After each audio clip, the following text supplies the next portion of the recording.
Well, hello, guys. This is your caregiver, family caregiver, Queen C. Pinkston, right here. Guys, tonight I want to try and bring you some information about this particular organization, Black Mental Health Alliance. And it's abbreviated BMHA. It's a nonprofit organization dedicated to promoting mental health and well-being within Black communities, based in Baltimore, Maryland, and I understand that they're in other areas as well. And as I was Googling, I see that, and you'll hear her say, and I hope the video is very clear. It's an older video, but you'll hear her say that they are spreading abroad. And I know since this video been made, they're probably even farther now than they were then. Um, but it's based in Baltimore, Maryland. BMHA provides what? Education, consultation, and training to address the unique mental health needs of African Americans and other vulnerable groups. So, guys, I don't want to take a lot of time with this. I want you to try to hear as much as you can. Hopefully, the video will be clear for you and you can hear what they have to say. This work emphasizes holistic and culturally relevant approach to mental health care pertaining to caregiving. All right. And I'll come back at the end and see if we can add a few points to it. Let's see if we can hear this. And please leave a comment, like, share, and subscribe. I know it's not the best quality on this one, but I think we can hear what they have to say. Let's give it a try. Between selfish and selfless. And every time when she says it, like the hairs on the back of my neck stand up. You didn't need to know that part, but anyway. But during their caregiving journey, she is the founder of the Fancy Circle, a support group for Black daughters, all right, for Black daughters caring for their mothers, and the host of the Self-Full Caregiver podcast. Donita, the sole caregiver to her totally dependent Mama Joan, became a certified caregiving consultant, TM educator, TM trademark facilitator. She got a whole bunch of stuff in there, right? 2021. The girl is bad, right? To combine her caregiving experience with education to better serve her fellow caregiving community. Throughout her caregiver journey, she has learned the importance of caring for herself to better care for her mother. None of us can give her an empty cup, so I applaud you for doing that. This philosophy, known as self-fullness, has become her divine mission. Donita envisions a community of holistically well caregivers, mind, body, and spirit. And so I won't rob you or cheat you tonight. I introduce you to a bad platform. I introduce you to Donita.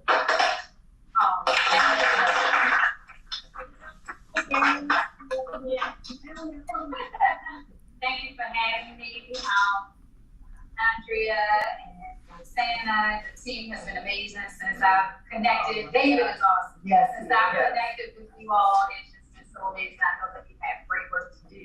Mm-hmm. And before we get started, I just want to say this one quote by Rosalind Carter. She says that there are 4 kinds of people in the world: those that have been caregivers, those that are currently caregivers, those who will be caregivers, and those who will need a caregiver. Guys, I need to stop it here just for a minute. You're going to see some movement in a mirror as she's talking. So they are in a beauty salon, believe it or not.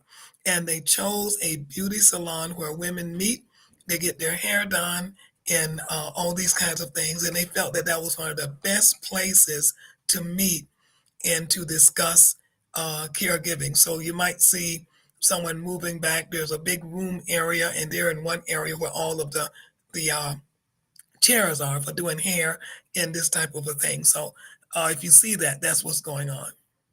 So in some way, caregiving touches us all. And especially in our community, we're underrepresented. represented in the space, because typically, as Black people, we don't identify as caregivers. It's something we do, it's something that's in our DNA. We don't even think about it. And so with that said, we're not included in the numbers when it comes to the resources and supports, because they don't have statistics on us.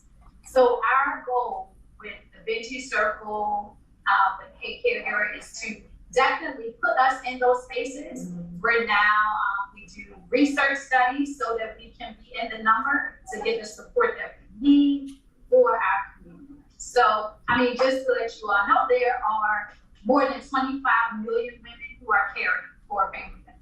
And Black or white or That's just in general, as a whole, right? 1 in 7 women care for their mother. The average caregiver's age is 49, 50. So then you have that sandwich generation, like you mentioned. I'm from Kaiser. Yeah, Regina. Regina mentioned that she's taking care of her children and taking care of her mother, who just recently had a cancer diagnosis. With caregiving, right? It's not, with my mother, she's a total. So I had to take care of her, you know, everything, all of her needs. But caregiving starts with the diagnosis. Because you have to think about what is it that we're going to need. We think about Medicare, we think about insurance, navigating that in a hospital, social workers. There's so much that comes along with a diagnosis that we don't consider. So you become a caregiver as soon as the diagnosis starts, even before then, when you're getting medication, when you're doing grocery shopping, when you're doing those things. Like, we think of caregiving as actually having to physically take care of someone, clean them up and all of that, do the assisted daily living activities, washing, bathing, all of that. But caregiving starts when you're assisted in any type of way. So as our Black population grows, I think in a couple of years we're at 4 million, right? So we think about the daughters who will be caring now for the parents who are over 65. They say in 2050 that it'll be 65 and older will be 1 in 5. So 1 in 5 persons will be 65 and older. And many people want to age in place, which then makes us, just by default, become caregivers. So, you know, what does that look like? That looks like your life just changing before your eyes, right? My story, I was serving as a Peace Corps volunteer. I actually went to serve in 2016 in Eswatini, Africa. And I loved it. Like, I was working, you know, community health. Loving my community. It was the most beautiful country. And so I was planning to stay. So I started in 2016 as a volunteer, but I was a federal employee. So at the end of my service, I was like, oh, I'm going to find me a job here, right? I could just lateral over as a federal employee. And I was excited. I mean, I was making 6 figures, you know, all of the things that we think about, right? We've accomplished, we've arrived, right? And so in 2018, it was the end of my service. And I was planning a close of service trip. So close of service, most volunteers plan their trip where they want to go after the end of service. I was busy. I was planning to visit Egypt, Ghana, Senegal, and I was going to do this healing workshop, like a yoga workshop in Boston before I came home. Like, I had it all planned out. So it's August 5th, and I was at my table. So I had like a 1-room, it was a 1-room rendezvous, but I created rooms within the 1 room. So I was at my dining room / office, and I was, you know, working on my close service trip. But then I said, you know what? I want to plan my itinerary for Ghana. I was going for 2 weeks. So I said, I'm going to call my dad. So I called my dad. And when I called him, I heard him on the phone. And he said, this is her name. And I was like, who are you talking to? And he said, I'm talking to young Aunt Jean. I said, but why? It's August. It's nobody's birthday. Like, why are you talking to her? Like, and so he said, no, I heard her say, tell her that Joan is on life support. Joan being my mother, me being miles and miles away. And to hear that she's on life support, you know, when you think life support, that's it. Like, this is just supporting her life for now. So I just prayed that she would live until I arrived home in order for me to say goodbye. And that was August 7th when I came back home. And I've been caring for her ever since. We celebrated 5 years last Saturday, August 5th. And she's still here. She requires total care. She's bedbound, but cognitively she's good. She had what's called a brainstem stroke. It resulted from a subdural hematoma, which was a brain bleed. She fell on a Friday, but she was on a blood thinner called Coumadin, which falls. I mean, that takes you to that's being a fall risk. I mean, there's so much that can happen when a senior falls. And so she fell on Friday, but the bleed was a slow bleed. It didn't affect her until Sunday. Wow. So Sunday, my aunt took her to the hospital, and they said at the hospital that they took her to Good Samaritan, that you need to get her to Bayview immediately. Got her to Bayview. They said I talked to the doctor, my cousin called me and said they need to do surgery. The neurosurgeon said we need to do surgery now or she will die. So I had to make that decision. And like I said, fast forward, she's still here. The neurosurgeon told me that her baseline would be much of nothing. Like she would just, most survivors of brainstem stroke just blink their eyes, like Christopher Reeve, y'all remember Superman? Absolutely. So that's what the prognosis was that they gave us. But she's here. Like I said, we just celebrated 5 years. That girl is sharp. She just can't get up, And so the I attribute that to the love, the care, her environment, all of that, because we went through the ups and downs of the hospital. You have to advocate as a caregiver. You don't know what you don't know until you're in it. It was so much that I had to learn through the process. You think about insurance. When she finally got out of the woods, because she was intubated for 9 days, which means that, intubated, which she could not breathe or do anything on her own. So they said, once we remove that, if she doesn't, breathe whatever, you want to re-intubate her. I said no. So I was making decisions on her behalf because she did not have an advanced directive in place. She did not have a power of attorney in place. She did not have, we did wills before I went to Africa, but I had a power of attorney because I was going to Africa. So we did it on my end, but not on hers. So learning that and not really being able to make the decisions that I needed because I really didn't have official proxy. And then going through the guardianship process, if you ever have to go through that, that's like, it's just how much, really. Going to the courts and all that, I did that first, but I wasn't granted guardianship, which was a good thing.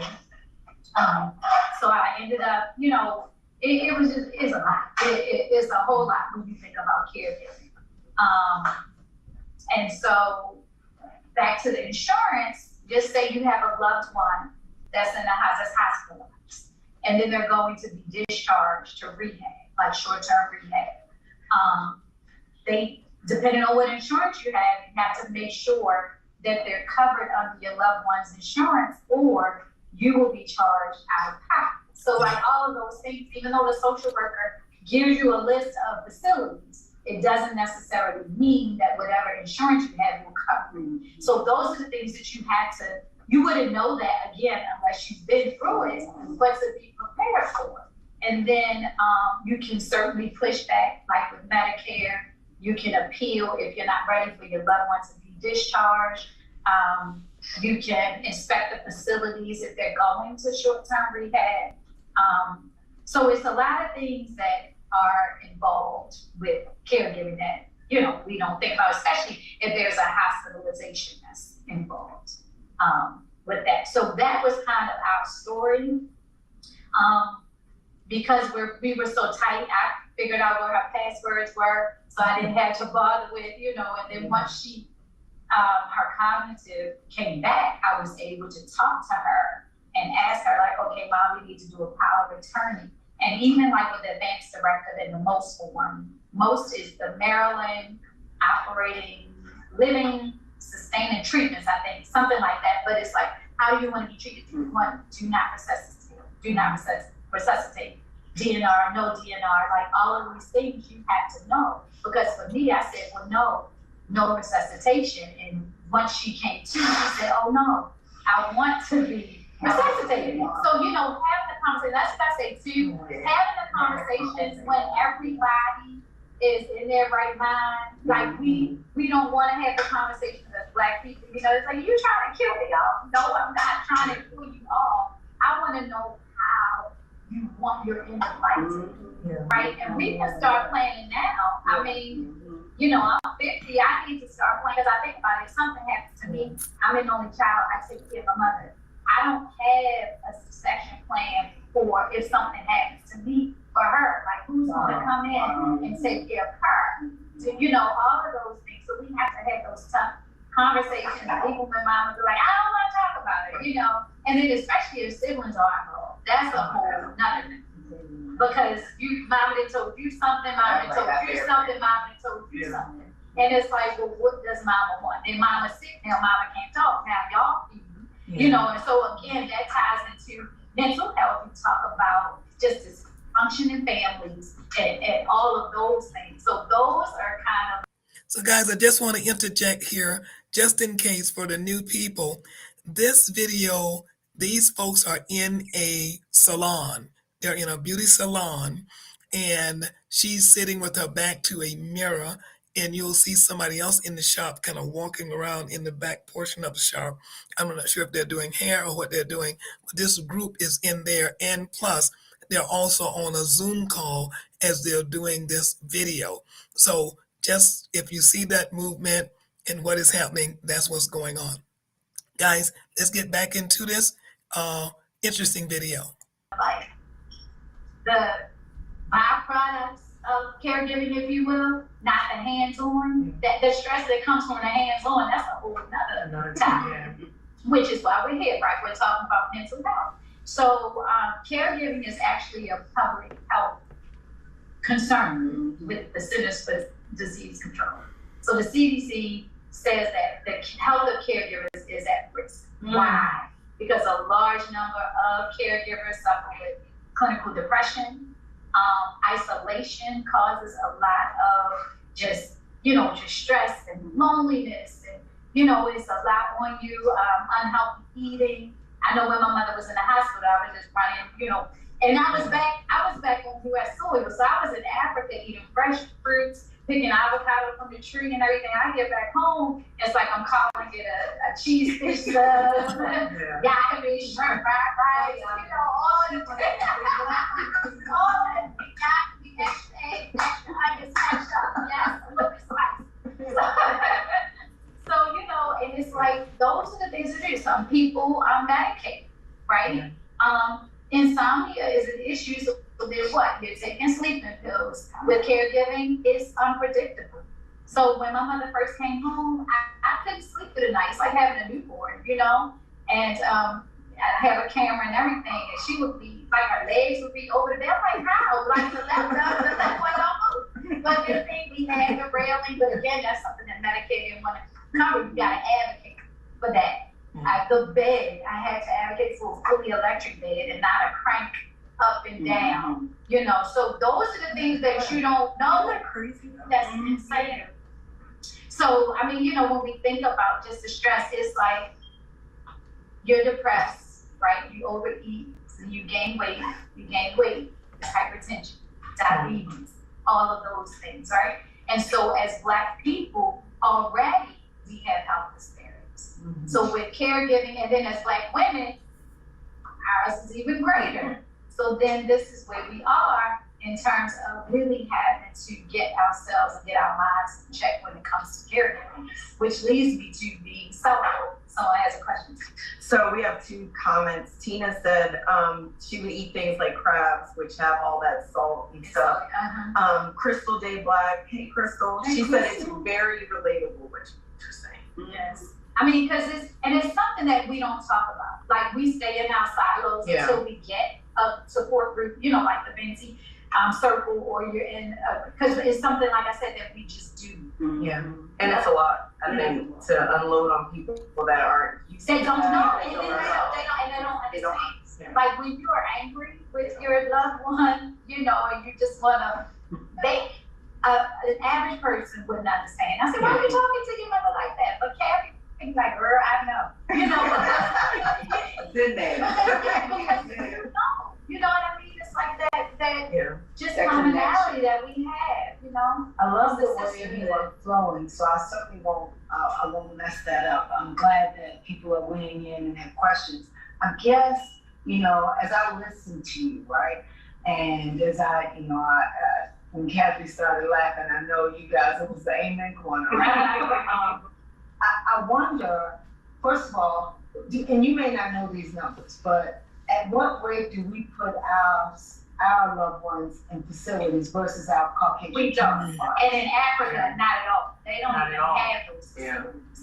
Wow. So the thing is, okay, that brings us to the statistics. That's why we are underrepresented, right? Because a white person will put their loved one in a facility. So they at 64%. Then you have blacks at like 12%. Then you have Hispanic, you know what I mean? And so we're not counted because we're not doing our big mama. We took care of her in the dining room. Nobody said they were her caregiver. Right. You know what I mean? And so that's why, exactly. So that's why now, and that's the purpose of like the merchandise and all that, to say, hey, I am a caregiver. Proud. I am loud and proud. I want you to know that I identify as a caregiver because there are 53 million unpaid family caregivers in the United States. Wow, 53 million, yes. But that's black and white. That's black and white. Black and white. Million. And then it's like if you're a daughter, you're most likely gonna be the caregiver. Oh, you're going to be the priority. You're going to be the caregiver, and men care. Just real quick, Brenda Fletcher, who's also one of our Guys, I want to come right there. She hit on a big and important point, and I just want to make sure she's not saying that we do not put our people into facilities. And this is not to make anybody feel bad or guilty if you had to put your loved one in a nursing home or a facility. Everybody's case is different. What she's saying is culturally speaking, as she mentioned when she was in Africa and back, and so was I, the culture, we normally take care of our family members at home, regardless of how old they are or whatever. Culturally speaking, we were known to rally around them and take care of them. Some kind of way we would adjust our lives to do this. You heard me share real quick that my mom relocated so she could help take care of my grandfather who had gotten into his 90s. And so we moved closer so we could be there to help take care of him and so that he could be at home. But you also heard me say that my step grandmother had to go into a nursing home. Why? Because she had just many strokes, and she was at a way that we weren't able medically or physically to care for her. And also for my stepfather, who at that time had Alzheimer's, which they didn't really know that much about. So his mentality and his strength, and sometimes they can become violent, things can happen. You can't take care of them at home. So she's not saying that, but she's saying culturally, we normally take care of our folks at home and not place them into a facility as like the last resort. There's no other way to do it. So let's get back. So that's what she was saying. our good care, great, our GHGH partner. She says that she also is a caregiver for her mother. Oh, I'm sorry. You have a question behind it? So, And then we have a question. oh, okay. Oh, yes, it is. It's a call. It's sure. Yeah. Yes. What did you say? She said it's a call. Oh, I'm sorry. Okay. Okay. God's work, no doubt. But it's interesting that Brenda would weigh in. She owns her own salon, and still caregiving. And you don't know that when she shows up in these cases, right? Brenda, look look at at her. her together. Right. Yeah, I And was she not said that's why I was like, out, Brenda? Yeah. So, yes, good. I was gonna say, so when my mom was sick, she passed 3 or 4 years, I think. This week is coming up. Dominique was the one who would help me. Dominique and my youngest daughter. So they would be the ones taking her to appointments, and it's like they would understand when I would get to that point, like, oh my God, somebody help me. And they'd be like, yeah, I know, she did the same thing yesterday or whatever. But that's why she's saying that. Yeah, no, I like that whole notion of that's what, and thank you for that 53 million number. So 53, so can you say it one more time? 53 million unpaid caregivers. And it fluctuates. Some studies say 60, some studies say 40. Because they don't say that they're here, they don't even know. Yeah, but it's the 53 million, unpaid. Now, this is another thing which brings me to Medicaid, and that's stressful, right? If you do not qualify for Medicaid, most of what you're covering is out of pocket. So if you're like in that middle class, too much to qualify for Medicaid, but not enough to just write checks and, sneeze at them, that's stressful. It's a financial strain. So that's another thing with caregivers. Guys, I'm sorry, but here's another important point. She said if you do not qualify for Medicaid, Medicare, Medicaid, it will have to come out of your pocket that you would have to pay for this. And right now, where we are, when this video was done, we were not in the place that we are right now, having Medicaid and Medicare threatened or Social Security threatened, and that's where we are today. But she's saying that if your loved one, mother, father, whomever you're caring for, and they have to go get treatment, go to the hospital, and they don't have Medicaid or Medicare, this money is going to have to come out of your pocket unless there's some other insurance or savings or someplace that's available. Guys, this is very important, very important. Let's get back. You don't take the time for yourself because you can't afford it. It's hard to go on respite because you're paying for whatever you're doing and also the care of your loved one. So that's one of the services, and that's why I really try to raise funds for the Benji Circle so that we can provide respite scholarships. Which means that. So the Benji Circle, Benji means daughter in Swahili, and our circle just embodies community, unity, love, connection. So I started it because, again, it's like I need some support. It started as a panel discussion, and there were 4 women on the panel. I think the first meeting we had 9. Now we have 85 members on the roll all across the country. So and right now we have a WhatsApp group chat. So we have women in Arizona, California, Chicago, so they share.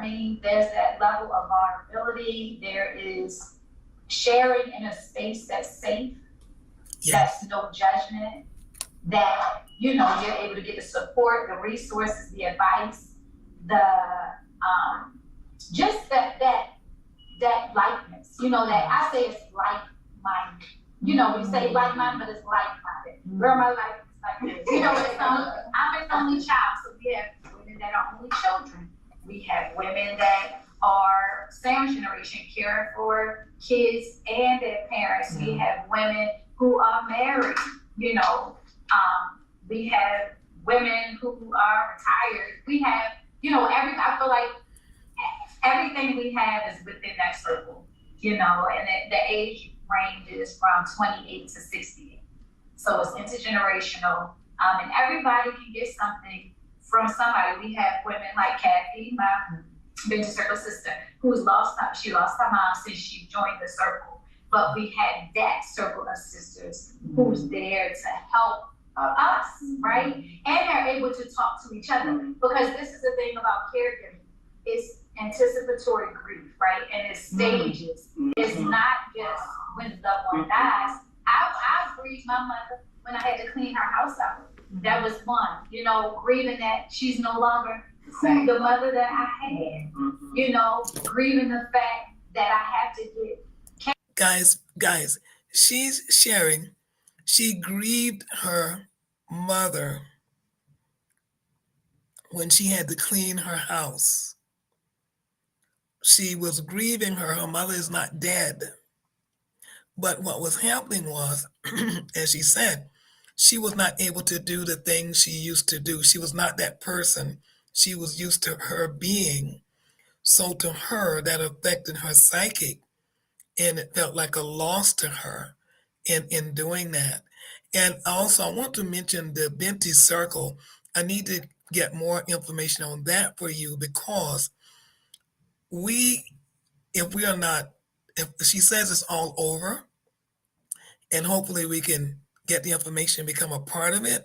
But if we're not, maybe we can start something in our own area that can do this. So what they do is they pool together funds. Wow. So if a caregiver needs a respite or needs a break or needs a short vacation or something, they pool together funds to help support them to do that. I mean, that is wow. That is outstanding right there. That is really outstanding, guys. We're talking about the Black Mental Health Alliance. We're going to talk about it again. Well, at the end, a little bit more on the video. And for her before I leave, like, dang, I can't just go. So grieving my life too. So it's all these different stages of grief. We think about that from a mental standpoint. So, but I think it's community is very important. That helps with your mental health. I mean, we talk about resilience. So, community is so important. Even like me, I started this out of my pain and my needing something, like with the Mothers Against Drunk Drivers. Meg, she started that because her son was killed by a drunk driver. So that's the way, and that's how you know when it's, again, to her point, it's a calling.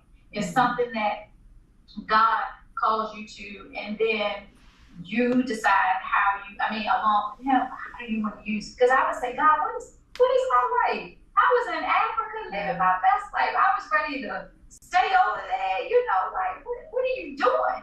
And so out of it, all of these amazing movements were birthed. And so I just stay focused now. So even like with the Vinci Circle, we just applied for an NIH grant we're so excited to determine what are the core components that we need to create a curriculum, something that we can have for our community. Wow. And so we're waiting to hear from that, but we've been awarded 2 grants through Morgan Cares. Okay. Last year we received a grant to do a yoga journaling workshop at our retreat.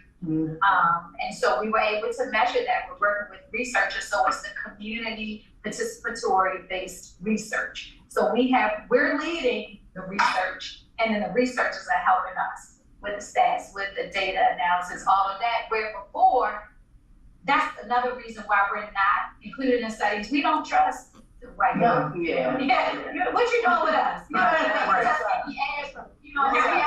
I was about to say that. What you doing? No. So these are no. So this is research that's for us, by us. Yeah. Our team, Black women, the researchers, all of the researchers have lived experience within caregiving, have cared for parents. Wow, guys. Wow. What a great video this is and was. Thank you so much for joining in with me with this video. Guys, we want to talk, let's see, can we, we want to talk just a little bit more about the Caregiver Alliance here. And she mentioned some key points. So some key initiatives include community engagement. She mentioned community engagement, which is critical. Let's see here. Do I have anyone? Nope. Oh, hello, Gina. Hello. It's Jean Cardo. Welcome. Let me sing hello to Jean. Thank you for stopping in. Thank you so much. Community engagement, hosting forums and events to address social conditions impacting mental health, such as historical trauma and systemic inequities. And that's what they're doing here in this I love the setting. I really, really love the setting. What I mean, what do people do when they go to the barber shop or when they go to the hair salon?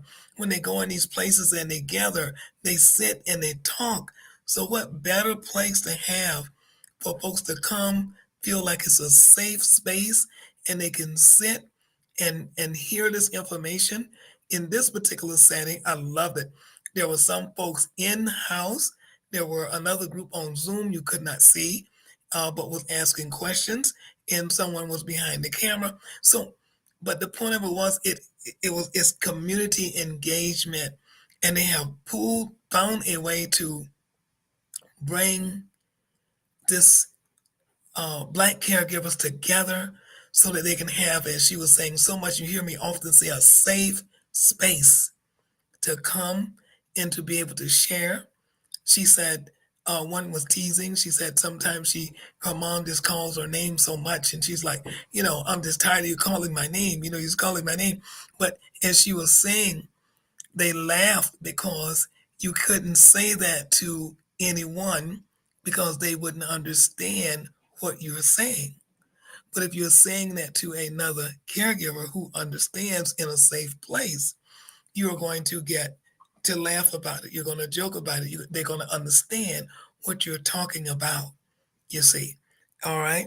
Um, Another one was advocacy, supporting policies that treat substance use as a public health issue rather than a criminal one, and ensuring Medicaid coverage for mental health services, ensuring Medicaid coverage for mental health services. And I do not know if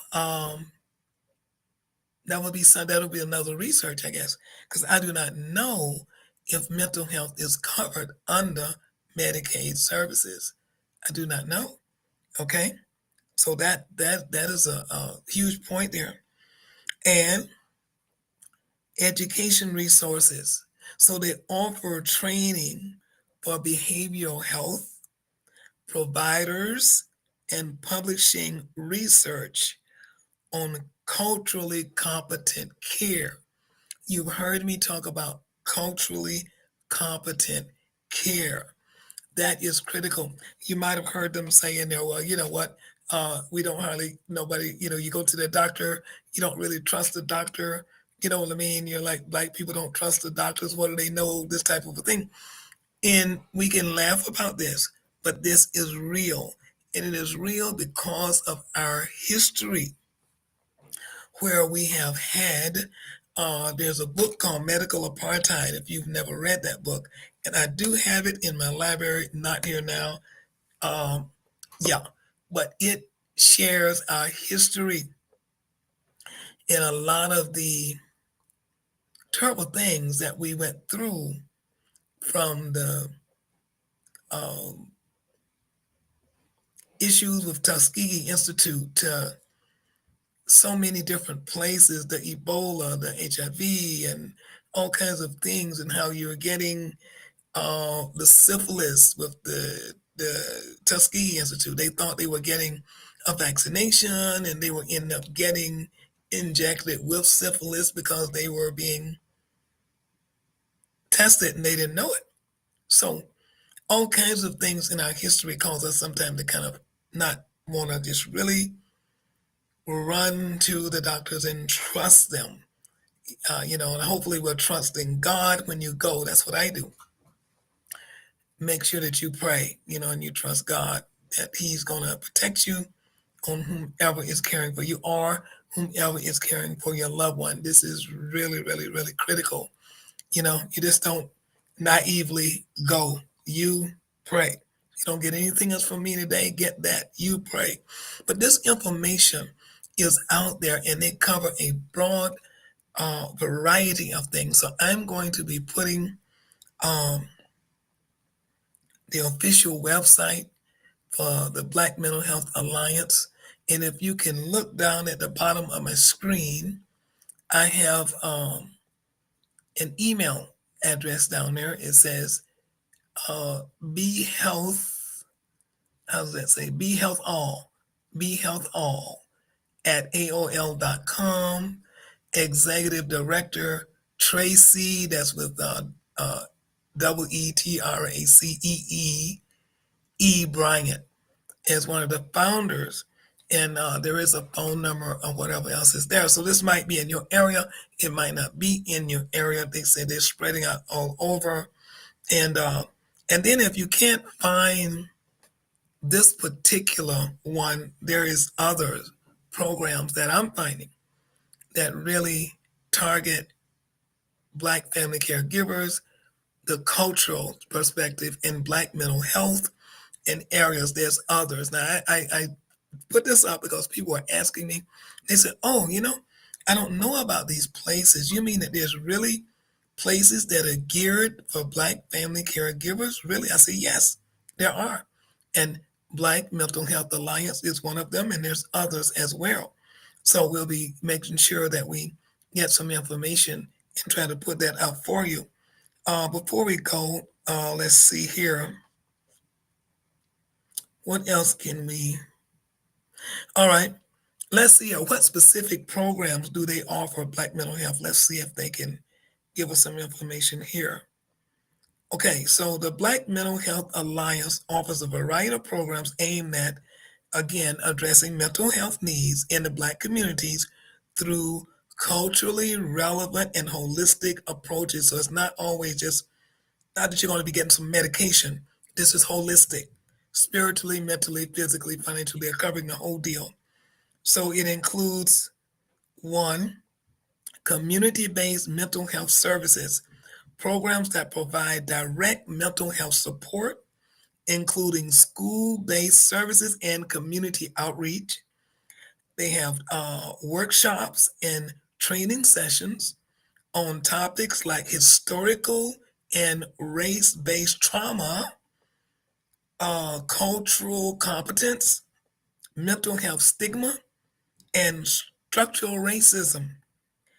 There is a faith-based initiatives, collaborations with faith communities to address mental health with spiritual context, helping to reduce stigma and provide support. Because there's a lot of stigma in the Black community when it comes to mental health and the things that we deal with. You know what I'm saying? So it's changing, but it's very real. Okay. They also have something for the youth and the family program, initiatives like summer camps, after school programs, and fatherhood support to promote mental well-being among families. Wow, wow. They also have efforts to influence policies that improve mental health access and equity for Black communities. They have prevention, HIV, AIDS, and tobacco programs aimed at addressing the intersection of mental health with other public health issues.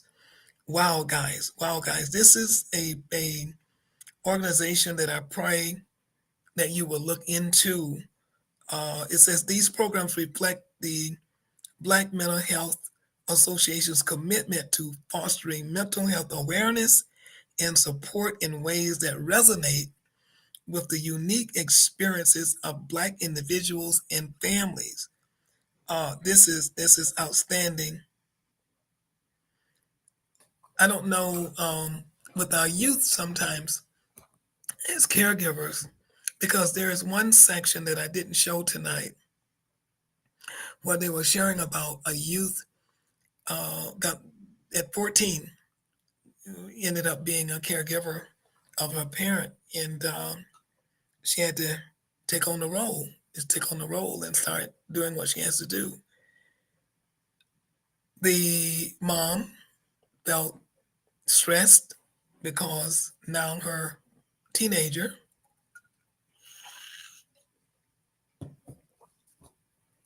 is not being able to live a teenager's life because now she has to take on the role of being caregiver at such a young age.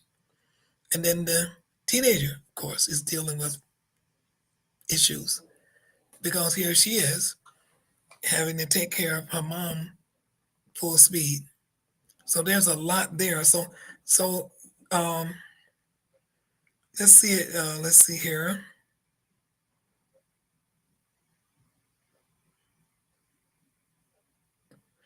So it says, how does this program differ from other mental health organizations? So yeah, let's see, can we figure this out? The Black Mental Health Alliance stands out from other mental health organizations due to its deep focus on culturally relevant care and its commitment to address the unique mental health needs of Black communities. So here are some key points. All right, says the Black Mental Health Association emphasized training and education for providers to ensure they understand the historical and cultural context affecting Black mental health. Wow, it's for the provider as well. This focus on cultural competence and central to their mission. So it's helping the providers understand how to treat. That's very important. It's very important because there's nothing worse. You can't have there's another doctor, I can't remember her now, is a doctor without walls, I think, I can't remember. But you can't have a cookie cutter treatment plan just for each and every one. So, if this worked for this particular culture, and then the Black community come in and it works for this culture and that culture. No, we're all human beings, but the cultures are different and the needs are different. So helping the providers then understand how to minister or serve or doctor on the African American community is very, very, very important. It's very important, guys. Okay. Um, they also differ in the way of community centered approach. It says, unlike some organizations that operate on a broader scale, the Black Mental Health Association prioritizes grassroots efforts, engaging directly with the Black communities through, again, faith based initiatives, youth programs, and community forums. So they're really right out there.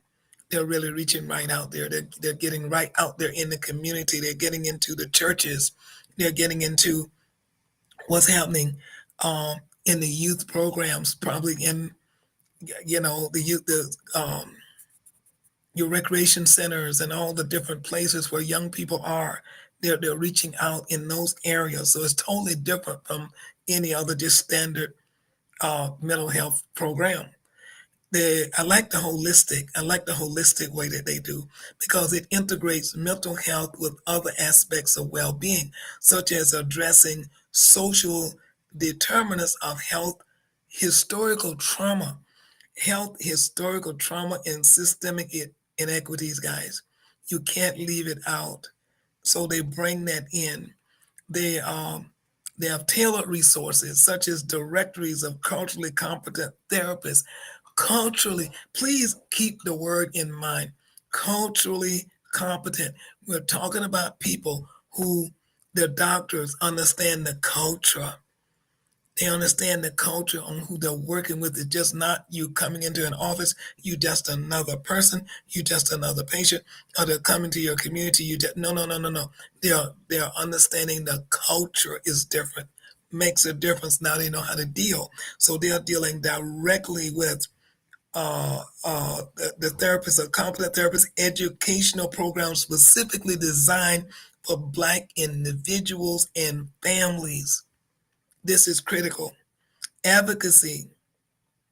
They the Black Mental Health Association actively works to influence policies that improve mental health access and equity for Black communities, addressing systemic barriers that other organizations may not focus on as directly. Okay, so they're saying these distinct make the Black Mental Health Association a vital resource for Black individuals seeking mental health support that resonates with their um, their lived experiences. This is awesome. This is awesome, guys.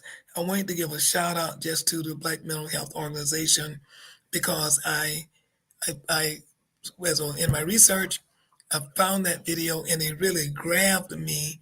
It grabbed my attention when I saw them in the community in a salon holding a conference or a workshop in a salon where people come to get their hair done. And how much more comfortable can you feel coming into a salon, right? The joke is with the barber shop, right? So you go to the barber shop and reaching for my book, guys. Um, you go to the barber shop, and what happens? Yeah, yeah. Uh, Everybody's sitting, everybody's talking, whatever the community is dealing with is being discussed. Something right there, in the barber shop.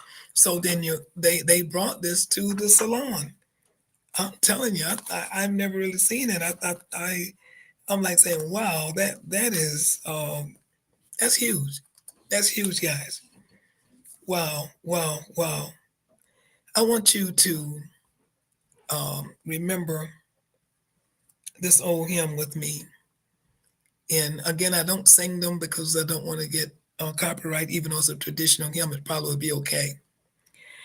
But as we're talking about mental health and we're talking about uh, the Black community and family, we're talking about caregivers. You heard on the video, caring for how many thousands of caregivers there are, and you're caring for your loved one. This young lady, Tracy Bryant, she was with the Peace Corps and she was out in Africa and she was thinking that she was, going to move there and stay and start a life. And all of a sudden she gets a phone call and the phone call lets her know that her mom is at home on life support and she's got to fly back and get there and get her life going. And what God does is take her, what she had gone through. You hear me say, I do what I do because of what I've been through. Take what she has dealt with, been through, and is going through as she's continuing to take care of her mom, change her life completely around. And now what is she doing? She has formulated this organization and is starting to reach other caregivers and women around the world. God can do that.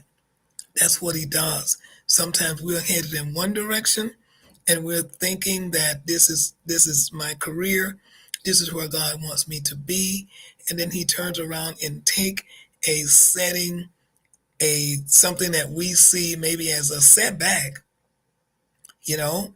Oh man, now my future has changed. I can't even travel like I wanted to. I can't go to college like I wanted to. I was going to get married maybe. I was going to do this. I was going to do that. And now what am I doing? I'm here taking care of my wife. I'm taking care of my husband. I'm taking care of my loved one. What, right? But God can take that thing and turn it around and it end up being a blessing, not only to you, but to the world. And that's what has happened to this young lady, Teresa E. Bryant. And that's what can happen to you. Whatever you are dealing with right now, caregiver, just know it is not an end. It could be a beginning. What you're learning, what you're experiencing as you're caring for your loved ones, right? It could be a beginning for you. Yes, you do what you do because of what you've been through. What a ministry, right? What a ministry. So this song simply says, it's an old hymn. You know something? Lately, I am just falling in love with old hymns. Let me see if I have someone that's coming in here. Is there anyone? Nope, I don't have anyone right now. Okay, I'm falling in love with old hymns, guys. This hymn says, "My Heavenly Father watches over me." It says, "I trust in God wherever I may be, upon the land or on the rolling sea. For come what may from day to day." Second verse says, "He makes the rose an object of his care. He guides the eagle through the pathless air. And surely he remembers me." Verse 3, "I trust in God, for in the lion's den, on the battlefield, or in the prison's pen, through praise or blame, through flood or flame." Verse 4, "The valley may be dark, the shadows deep, but oh, the shepherd guards his lonely sheep, and through the gloom he'll lead me home." The chorus says, "My heavenly Father watches over me. I trust in God. I know he cares for me. On mountain bleak or on the stormy sea, though billows roll, he keeps my soul. My heavenly Father watches over me." I love this song. I grew up singing this old hymn. I love it. But sometimes just to get the lyrics, to read the words and hear what the composer writes is outstanding. I want to encourage you today, whatever mental challenges you're having, in any way, that you would trust in God and know that He has you. Know that He keeps you. He's watching over you. Know that you're not alone. Know that the Black Mental Health Alliance is there. Know that there's other agencies there. But know that above all of the agencies, know that God is there. He is there. He hears you. He sees you. He knows exactly where you are. And He knows what you're going through. I'm going to challenge you to talk to Him, pray to Him, get a journal and write to Him, even sing to Him. I used to do it all the time. He likes when we create songs to Him, original songs. He doesn't always have to wait and find a song that somebody else has written. He said, sing a new song unto Him. And He didn't say that you had to sound like me. You had to sound like CeCe Whiting or somebody. You had to sound like, no, no, no. He made you to sound like you. So you, when you're going through your trials, when you're going through a tough time, just begin to start blessing the Lord. Yes, you might not be able to get a hold to me. You might not be able to get a hold to Tracy Bryant. You might not be able to get a hold to just the alliance itself or any other organization. You might not even be able to get a hold to your local pastor or your local church or anyone. But I guarantee you, without a shadow of a doubt, you can get a hold to God, because He said He would never leave us nor forsake us. And He is always there listening. We just have to know by faith that He is there for us and that He is there listening to us. And not only is He listening to us, but He is there to help us, to heal us, to deliver us, to bless us. He says in Psalms 37:1, "Fret not thyself because of evildoers, neither be thou envious against the workers of iniquity." And then he goes on down in the further verse, he says that He would give us the desires of our heart. So you don't fret, you don't worry. The disease is your enemy. It has to go in the name of Jesus. You pray over your loved one. You thank God for your loved ones. You bless your loved ones. Speak to that mountain, whatever it is, hypertension, stroke, diabetes, whatever it is.